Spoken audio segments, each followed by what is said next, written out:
Аускультация легких при бронхиальной астме. Аускультацию легких проводим по точкам сравнительной перкуссии. Начиная с верхушки легких, симметрично.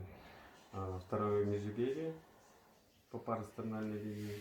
Последнеключичный, третье, четвертое межреберье.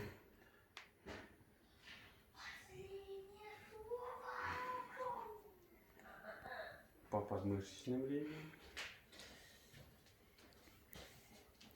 Оцениваем характер основных шумов и дополнительных.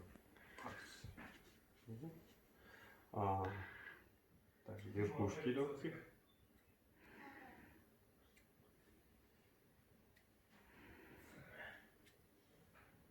По паравертикальным линиям межлопаточной области.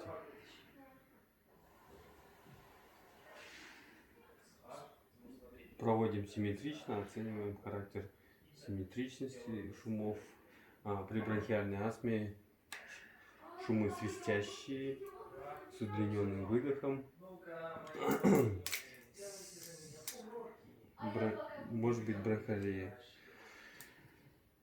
Все.